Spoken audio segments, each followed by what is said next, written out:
The Tuskegee syphilis experiment is one of the darkest chapters in the history of medical research.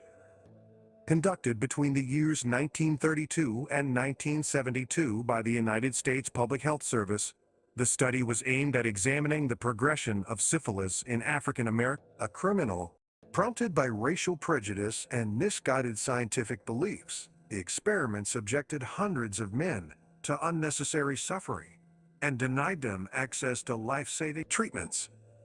This chapter unveils the story behind this shocking and cruel scientific study.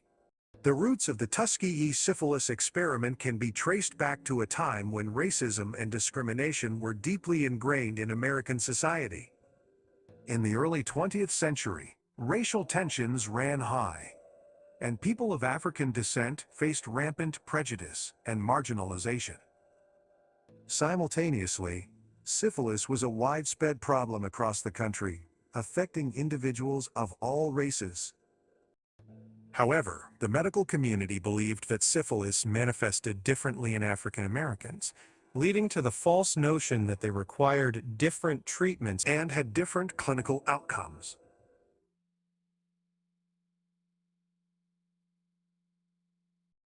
In 1932, the United States Public Health Service, in collaboration with the Tuskegee Institute, initiated the Tuskegee syphilis experiment.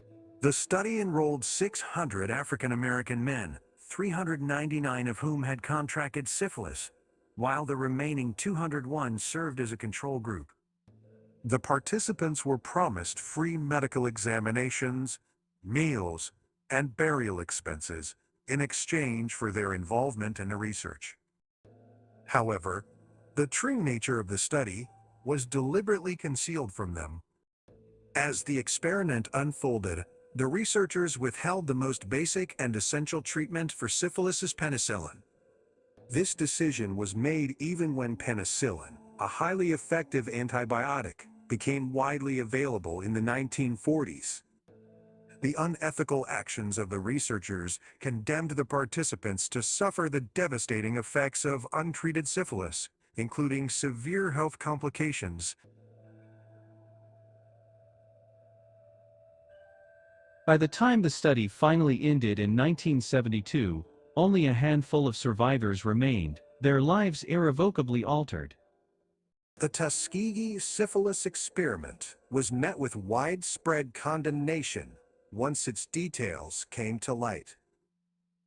The medical community and the general public were aghast at the callousness and disregard for human life displayed by the researchers. The experiment violated the fundamental principles of medical ethics, including informed consent, beneficence, and respect for the autonomy and dignity of participants. It also exposed the deep-seated biases within the scientific community, perpetuating harmful stereotypes and fostering mistrust among African Americans towards medical professionals. In the aftermath of the Tuskegee syphilis experiment, significant reforms were introduced in the field of medical research. Ethical guidelines were strengthened, emphasizing the importance of informed consent, protection of vulnerable populations, and the obligation to provide appropriate and question force to. The incident served as a wake-up call, a stark reminder that scientific inquiry must never overshadow the values of compassion, integrity, and respect for human dignity.